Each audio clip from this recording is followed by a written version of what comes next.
अज़ीज़ान गिरामी, अल्लाह सुब्हानहु व तआला कुरान मुक़द्दस के अंदर इंसान को तरग़ीब भी देते हैं, तालीम भी देते हैं और समझाते भी हैं और बताते भी हैं कि ये मैंने दो रास्ते रखे हैं और दोनों रास्तों के मुताल्लिक़ जज़ा और सज़ा भी बयान फरमाई है। रास्ते कौन कौन से हैं? एक रास्ता जो अल्लाह सुब्हानहु व तआला की रज़ा के लिए बताया गया और दूसरा वो रास्ता कि जो अल्लाह की नाराज़गी के लिए बताया गया। और ये भी बता दिया कि अल्लाह की रज़ा वाले अमाल अगर करते रहोगे तो क्या फ़ायदा मिलना है, और अल्लाह की नाराज़गी वाले काम करते रहोगे तो क्या नुकसानात हैं। अल्लाह की रज़ा वाले आमाल करेंगे तो कामयाबियाँ दुनिया में भी मिलेंगी और आखिरत में भी कामयाबी ही कामयाबी है। और अगर अल्लाह की नाराज़गी वाले आमाल कर दिए तो दुनिया में भी ज़लील और ख्वार, और आखिरत तो है ही फिर जहन्नम ठिकाना। अब ये मेरे ऊपर और आपके ऊपर, हज़रत इंसान पर मुनहसिर है कि वो अल्लाह के रज़ा वाले आमाल को तरजीह देता है या फिर वो अल्लाह की नाराज़गी वाले आमाल को तरजीह देता है। अगर मुआशरे की तरफ अपनी नज़र दौड़ाई जाए तो नज़र सिर्फ यही आता है कि अल्लाह की रज़ा वाले जो आमाल हैं वो बिल्कुल ना होने के बराबर, और जो अल्लाह की नाराज़गी वाले आमाल हैं वो बहुत ज़्यादा नज़र आते हैं। इंसान उसी में घिरा पड़ा है। कभी सूद के कारोबार में, कभी झूठ के बहुत बड़े हार बनाता हुआ नज़र आता है, तो कभी इंसान जो है वो दूसरों पर तानो तशनी करते हुए नज़र आता है, कभी अपने से बड़ों को धुतकारते हुए नज़र आता है, तो कभी अपने से छोटों पर रहम दिली की बजाय सख्त दिली से पेश आ रहा होता है। अल्लाह की रज़ा वाले कामों में मैंने और आपने बस ये सोच लिया कि मैंने अल्लाह के सामने 5 वक्त की नमाज़ पढ़ ली, रोज़ा रमज़ान का रख लिया, हज ज़कात ये सब कर लिया तो बस मैं कामयाब हो गया। जबकि दीन सिर्फ़ इन चीज़ों का नाम नहीं, बल्कि दीन इससे कुछ ज़्यादा भी मुझे और आपको बताता और समझाता है। अगर यही नमाज, रोज़ा, हज, ज़कात पर ही दीन को रखते तो फिर सहाबा किराम को क्या ज़रूरत थी कि वो अपनी जानों का नजराना पेश करते, फिर उनको क्या ज़रूरत थी कि वो अपनी औलादों को यतीम करवाते और अपनी बीवियों को बेवा कराते, फिर क्या ज़रूरत थी हज़रत हुसैन रज़ियल्लाहु ताला अन्हु को कि वो करबला के मैदान में जाकर अपने ख़ानदान के 22-23 अफराद को शहीद करवाते और दीगर सहाबा किराम जो उनके साथ गए 72-73 लोग वो शहीद होते।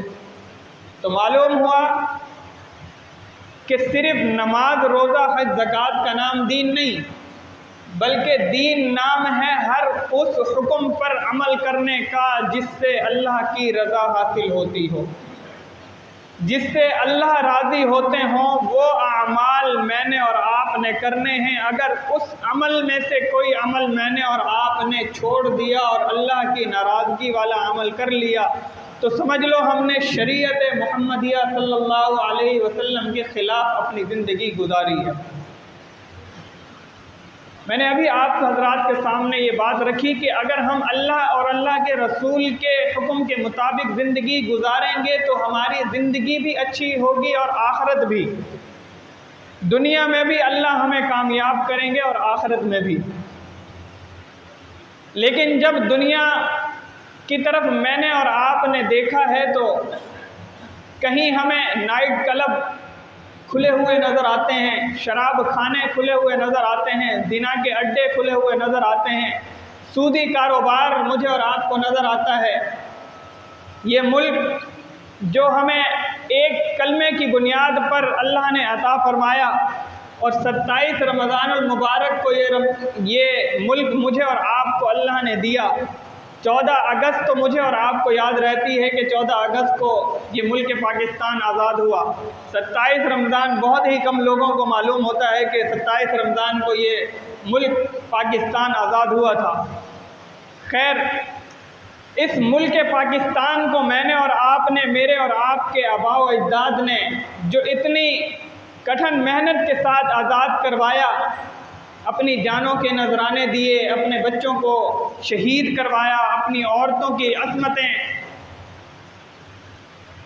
यहूद व नसारा और हिंदुओं ने पामाल की, ये सब एक ऐसा मुल्क हासिल करने के लिए कि जिसमें मैं और आप सुकून से अल्लाह की और अल्लाह के रसूल की बताई हुई सारी बातों पर अमल कर सकें। लेकिन अभी चंद दिन पहले ही 14 अगस्त का दिन गुजरा है। मैंने भी देखा, आपने भी देखा, क्या हुआ उसमें। हमारी हुकूमत, मेरा टॉपिक ये नहीं लेकिन एक दर्द दिल है जो मैं आपके सामने पेश करना चाहता हूँ। हमारी हुकूमत ने 14 अगस्त की रात को एक इतना बड़ा सेमिनार कर दिया कि जिसमें अल्लाह की नाराज़गी के सारे फेल हो रहे थे। वहाँ लड़कियों को नचवाया जा रहा है।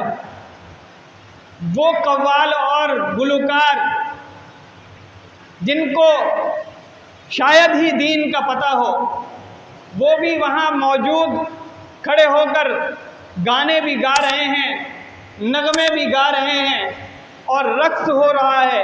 इधर से एक औरत आधे कपड़े पहनकर नाचना शुरू कर देती है तो उधर से वहाँ मर्द आकर उसके साथ लग जाता है। तो ये खराफात क्या इस वजह से मेरा मुल्क आज़ाद हुआ था कि हम ये वाले काम करते रहें? इसी 14 अगस्त से पहले ही तो अल्लाह की तरफ से एक आजमाइश और अज़ाब हम पर मुसल्लत हुआ था, ये बारिशों की सूरत में और सैलाब की सूरत में। उस तरफ मेरे और आपके हुक्मरानों का ध्यान नहीं गया। ध्यान किधर गया कि हमने करोड़ों अरबों रुपए कहाँ लगाने हैं? इस सेमिनार पे लगाने हैं, यहाँ हमने खर्च करना है। 2 गाना गाने वाले शख्स को बुलाया जाएगा और उसे हज़ारों अरबों लाखों रुपए दिया जाएगा। उधर मुतासिरीन जो बेचारे सैलाब की जद में आ गए, जिनका घर तबाह हो गया, जिनके बच्चे बह गए, जिनका कुछ नहीं बचा, जितना उन्होंने बचा के रखा था अपने घर के अंदर, किसी का जहेज होगा, किसी का कुछ और होगा, सब कुछ बहाकर पानी ले गया। बजाय उस तरफ ध्यान देने के, किस तरफ ध्यान दिया जा रहा है कि भाई 14 अगस्त की रात है, आज मुल्क आज़ाद हुआ था। बजाय अल्लाह का शुक्र अदा करने के, बजाय 2 रकअत नमाज शुक्राने के पढ़ने के, हमारे सारे लोगों ने क्या किया? खड़े होकर शुरू हो गए कि भाई चलो आओ जाकर हम वो रक्स देखते हैं। तो फिर अल्लाह की नाराज़गी नहीं होगी, अल्लाह का अज़ाब नहीं आएगा तो क्या अल्लाह बरसाएंगे फूल मेरे और आपके ऊपर? इसमें मैं और आप भी शामिल हैं, क्योंकि मैं और आप भी सिर्फ नमाज रोज़ा हज तक खड़े हैं, इससे आगे हम भी नहीं निकल रहे। कहीं अगर कोई शख्स गलती से टकरा जाए तो बजाय माजरत करने के 2 गालियां देकर उससे फिर आगे निकलते हैं। अगर थोड़ी ताकत है तो 2 थप्पड़ मार कर आगे निकल जाते हैं। ये तो मेरा और आपका अखलाक है। ये अल्लाह के नबी ने नहीं बताया कि अगर कोई शख्स तुम्हें थप्पड़ मार दे या ऐसे ही गलती से तुमसे टकरा जाए तो पलट कर तुम उसे मारो, उसे धुतकारो, उसे पीछे धकेलो, नहीं, बल्कि माजरत का कहा है। और मैं और आप तो गर्म जोशी वाले लोग हैं, हमारे अंदर खून ही गर्म मिजाजी वाला है। हम माफ़ नहीं करते, बल्कि हम उल्टा उठाकर 2 थप्पड़ मार देते हैं। तो अल्लाह का अजाब इसी वजह से तो आता है। ये अल्लाह की आजमाइश जो आज पूरे पाकिस्तान के अंदर आई हुई है, सिवाय इस कराची का हाल तो वैसे ही बुरा है। कराची तो हर जगह जहाँ जाओ, जिस गली में, जिस रोड पर जाओ, खड्डे के सिवा कुछ नज़र नहीं आता। पानी रोडों पर तो नज़र आता है, घरों में फिर भी नज़र नहीं आता। बाहर की तरफ निकल जाए, पूरा पाकिस्तान बेचारा डूब चुका है। सफ़ा हस्ती से पूरी की पूरी बस्तियां तबाह हो चुकी हैं, घरों के घर तबाह हो चुके हैं। अब थोड़ा सा मीडिया इस तरफ आना शुरू हुआ है कि हाँ भाई, हम भी दिखा दें, कहीं हम पर ही चढ़ाई ना हो जाए, हम भी दिखा दें कि हाँ ये भी तबाह हो गया, वो भी तबाह हो गया। लेकिन दिखा किसको रहा है? जेडीसी को। वो उलमा जो पहले दिन से सैलाब ज़दगान के साथ हैं, उनको नहीं दिखा रहा। वो मदारिस और मसाजिद के तलबा और उलमा जिन्होंने पहले दिन से इनके साथ लगकर इनको वहाँ सैलाबी पानी से निकाला है, उनको नहीं दिखाया जा रहा।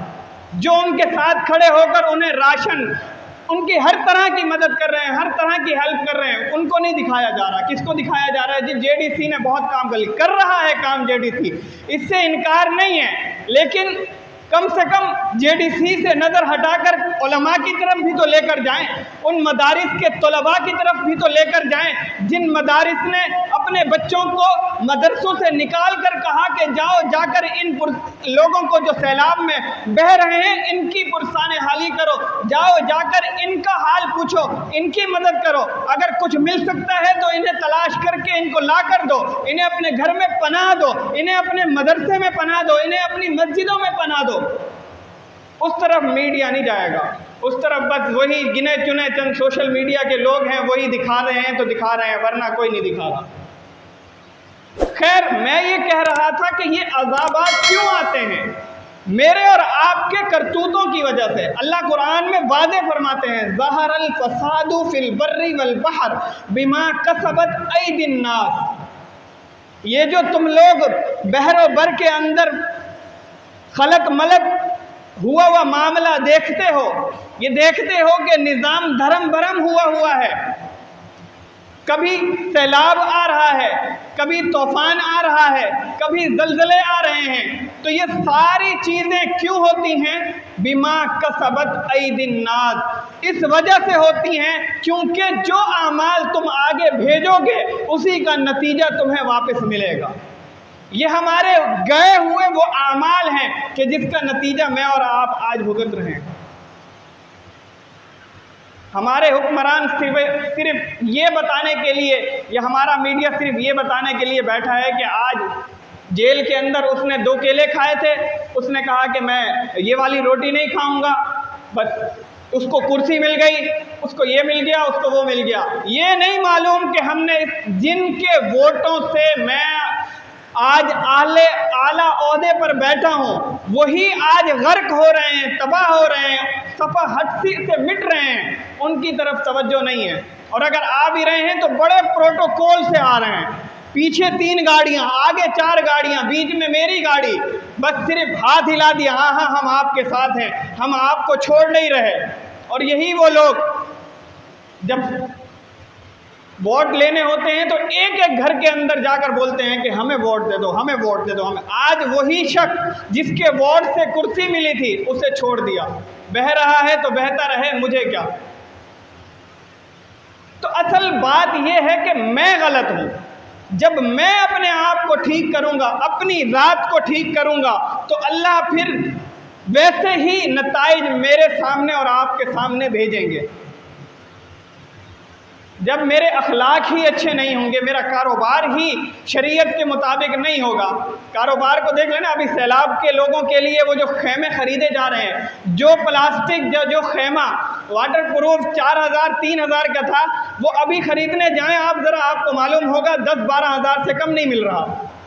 और हैं कौन हम? पक्के थक्के मुसलमान। और क्या कर रहे हैं कि भाई 15,000 का था, हम तो 12,000 का दे रहे हैं आपको।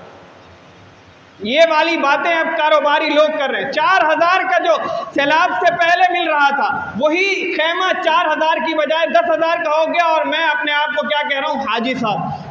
हाजी साहब की दुकान से बहुत अच्छा सामान मिलता है, नाम लिखा हुआ है हाजी साहब, और करतूत हैं शैतान वाले, करतूत हैं निमरूद वाले, करतूत हैं फिरौन वाले, करतूत हैं हामान वाले, करतूत हैं अबू जहल वाले, करतूत सारे वो वाले। और काम क्या हो रहा है? नहीं, नाम मेरा हाजी साहब है, मैंने 3 हज किए, मैंने 4 हज किए, मैंने 10 हज किए, और मैंने ये सारे हज इसलिए किए ताकि मैं लोगों की नज़र में अच्छा नज़र आऊँ। बस मैं ये नज़र आऊँ कि मैं बहुत बड़ा हाजी हूँ और बहुत बड़ा नमाजी हूँ, बहुत बड़ा रोज़ेदार हूँ, बहुत बड़ा ज़कात देने वाला हूँ। इस वजह से बस लिख दिया टाइटल हाजी साहब, और काम कहते हैं वही नमरूद, फिरौन, हामान, शिद्दात वाले। बिस्किट का पैकेट लेने जाएं, क्योंकि अब उन सैलाब ज़दगान को यही खुश्क चीज़ें चाहिए, बिस्किट या भुने हुए चने या पानी की बोतलें, यही उनको चाहिए। अब यही रेट पूछने जाओ, लेने जाओ, तो जो चीज़ 30 रुपए की थी वो 50 रुपए की हो गई, जो 50 की थी वो 100 की हो गई। हैं कौन? पक्के सच्चे मुसलमान। तो अल्लाह का अज़ाब नहीं आएगा तो फिर क्या? अल्लाह, मैं कहता हूँ अभी भी अल्लाह सुब्हानहू व तआला ने मुझ पर और आप पर रहम किया है। कैसे रहम किया है? मेरे और आपके अमाल तो ऐसे हैं कि अल्लाह बादलों से पानी ना बरसाते, बल्कि अल्लाह आसमान से पत्थर बरसाते। अल्लाह ने मुझ पर और आप पर रहम करते हुए बादलों से पानी को बरसाया है। वरना मेरे और आपके अमाल ये नहीं है कि पानी बरसे, बल्कि मेरे और आपके अमाल तो ये हैं कि पत्थर बरसने चाहिए। जब पत्थर बरसेंगे तो शायद मुझे होश आ जाए, शायद आपको होश आ जाए कि हम गलत वे की तरफ जा रहे हैं, हमने गलत रास्ता इख्तियार किया हुआ है, हमने शैतान वाले रास्ते को अपनाया हुआ है, रसूलुल्लाह सल्लल्लाहु अलैहि वसल्लम वाले रास्ते को नहीं अपनाया हुआ। शायद मेरा दिमाग खुल जाए, शायद मेरे दिल के अंदर ये बात आ जाए।